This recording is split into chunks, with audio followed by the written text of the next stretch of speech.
नमस्कार. मी संगीता घनवट. माझी बाग आहे. बागेत हा केशर आंबा आहे. यावर्षी ह्या आंब्याला खूप काही मोहर आलेला होता, पण तो मोहर असा काळपट पडायचा, बुरशी लागल्यासारखा दिसायचा आणि आलेला मोहर गळून जायचा. बघू शकतात इथे काही ठिकाणी आहे तसा तो मोहर अजूनही.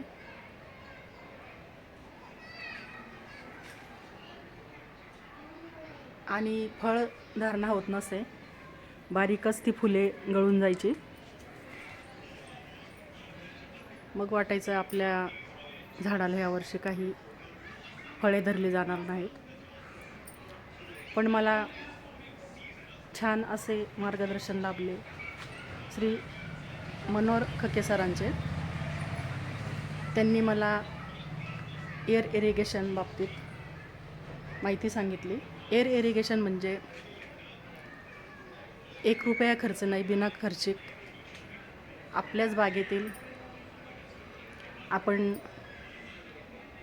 झाडांना, रोपांना पाणी देत असतो तो पाईप फक्त असा वरती धरायचा आहे, एकदम जिथपर्यंत जाईल तिथपर्यंत, झाडाच्या असा वरती टोकापर्यंत, आणि प्रेशरने ते पाणी फक्त पाडायचं आहे. जसं पावसाचं पाणी पडतं आणि झाडेवेली अशी हिरवीगार होतात बघा, त्याप्रमाणेच त्या मोहरावरती थेंब पडायचे आणि तो मोहर पुन्हा असा हिरवागार झाला आणि त्यातून छोटी छोटी अशी फळे दिसायला लागली. आणि तेव्हा कुठे असं मनाला समाधान वाटलं की नाही, सरांनी आपल्याला योग्य मार्गदर्शन दिलेलं आहे. आणि आता बघू शकतात ही फळे आलेली आहेत.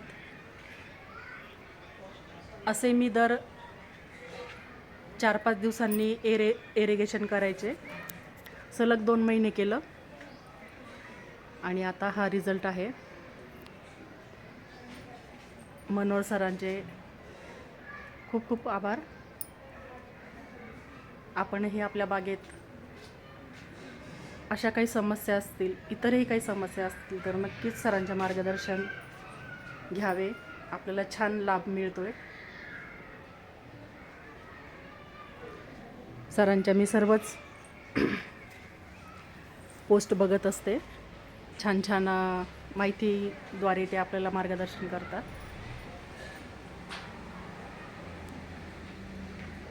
आपणही आपल्या बागेत एअर इरिगेशन करावे. खूप खूप छान रिझल्ट आहे, खूप म्हणजे खूपच. आणि 1 रुपयाही आपल्याला लागत नाही.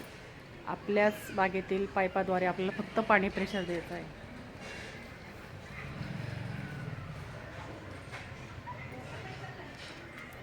धन्यवाद.